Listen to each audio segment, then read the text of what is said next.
जो ये चैप्टर हम पढ़ रहे हैं इसका नाम है एप्लीकेशंस ऑफ ट्रिगोनोमेट्री। क्यों? क्योंकि हमें इस चैप्टर को पढ़ने से पहले ट्रिगोनोमेट्री पढ़ना बहुत ज़रूरी है। अगर आपने ट्रिगोनोमेट्री नहीं पढ़ा है तो उसका एप्लीकेशन कैसे आप कर सकते हैं। कभी कभी कुछ बुक्स में इस चैप्टर का जो नाम है वो हाइट्स एंड डिस्टेंसेस भी दिया रहता है, जैसे RS अग्रवाल, RD शर्मा और जो बुक्स हैं, रेफरेंस बुक्स हैं, उसमें इस चैप्टर को हाइट्स एंड डिस्टेंसेस के नाम से भी दिया रहता है। तो जैसा कि मैं आपको कह रहा था कि कुछ प्री रिक्विसाइट्स आपको फुलफिल करनी पड़ेंगी बिफोर टेकिंग दिस कोर्स।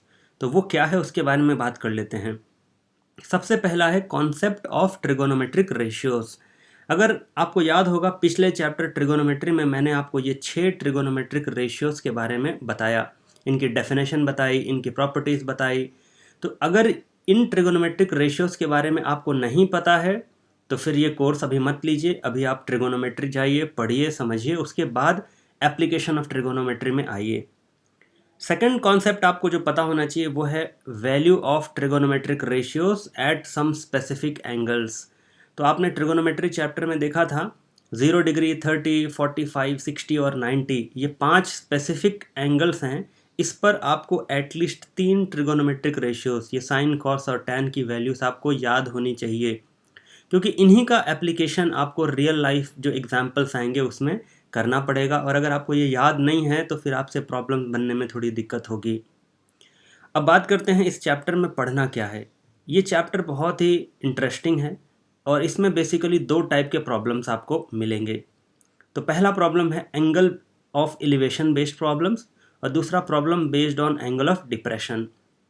तो जितने भी प्रॉब्लम्स आपको क्वेश्चन पूछे जा सकते हैं वो सब केवल 2 ही टाइप के हो सकते हैं, problems based on angle of elevation and problems based on angle of depression.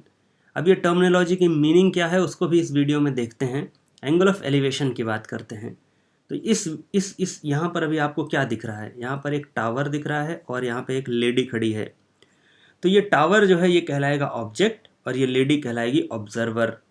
तो ये टावर की जगह पर आपको एक मल्टी स्टोरेड बिल्डिंग दे सकता है, एक वॉल दे सकता है, टेम्पल दे सकता है, कुछ भी दे सकता है। तो ये कहलाएगा ऑब्जेक्ट जिसको हमें देखना है और जो देखेगा वो कहलाएगा ऑब्जर्वर। तो ऑब्जेक्ट और ऑब्जर्वर आपको क्लियर हो गया। अब जो ऑब्जर्वर है उसको अपना हेड जो है या सर अपना उठाना पड़ेगा इसके टॉप को देखने के लिए, एलिवेशन, देखिए एलिवेट करना पड़ेगा उसको अपना हेड। तो ये जो लाइन दिख रही है आपको इसके टॉप को देखने के लिए सर उठा के, तो इसकी आंख से लेके ऑब्जर्वर के ऑब्जेक्ट के टॉप तक ये कहलाएगा लाइन ऑफ साइट।